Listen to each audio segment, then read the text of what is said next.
Welcome to Important Moments in Literature, a series of readings and short commentaries from important novels in literature and history by Professor David A. Hinkhouse, a Bare Bones production. Thanks for listening and enjoy.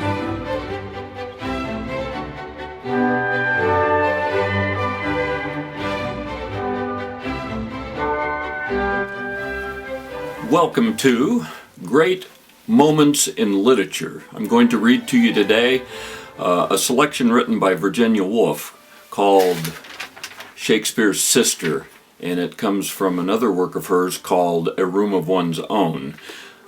The gist of the work today is how difficult it is to be a writer, and Virginia Woolf in this particular selection is emphasizing how difficult it is to be a woman writer and get people to read you. And I guess we could say that domesticity beats us down on a day-to-day basis, and most people would rather see us scrubbing floors than writing poetry or reading poetry. So it's not just women that it's difficult for, it's every writer. Many writers go to the grave having not been published. So here we go. To write a work of genius is almost always a feat of prodigious difficulty. Everything is against the likelihood that it will come from the writer's mind whole and entire. Generally, material circumstances are against it. Dogs will bark, people will interrupt, money must be made, health will break down. Further, accentuating all these difficulties and making them harder to bear is the world's notorious indifference. It does not ask people to write poems and novels and histories. It does not need them. It does not care whether Flaubert finds the right word or whether Carlyle scrupulously verifies this or that fact. Naturally, it will not pay for what it does not want. And so the writer, Keats, Flaubert, Carlyle, suffers, especially in the creative years of youth, every form of distraction and discouragement. A curse, a cry of agony rises from those books of analysis and confession. Mighty poets in their misery, dead. That is the burden of their song. If anything comes through in spite of all of this, it is a miracle. And probably no book is born entire and uncrippled as it was conceived. But for women, I thought, looking at the empty shelves, these difficulties were infinitely more formidable.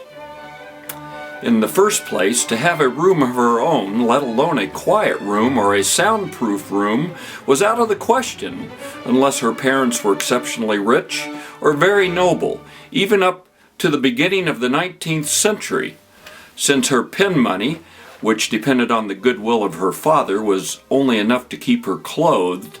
She was debarred from such alleviations as came even to Keats or Tennyson or Carlyle. All the poor men, from a walking tour, a little journey to France, from the separate lodging which, even if it were miserable enough, sheltered them from the claims and tyrannies of their families. Such material difficulties were formidable, but much worse were the immaterial. The indifference of the world which Keats and Flaubert and other men of genius have found so hard to bear was, in her case, not indifference, but hostility. The world did not say to her, Shakespeare's sister, the world did not say to her, as it said to the men, "Write if you choose, it makes no difference to me." The world said, with a guffaw, "Write? What's the good of your writing?" So we see that Virginia Woolf felt the burden of feeling that she had something to say that the world might want to hear. And that weight at times becomes an unbearable burden for a writer.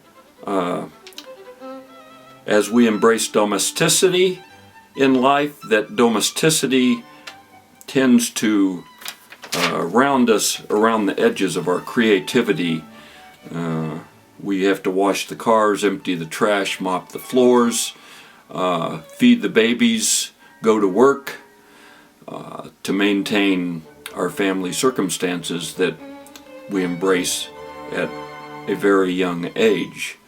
So to write in and around all of that domesticity and early training, as Virginia Woolf says, indeed it at times must seem like a miracle.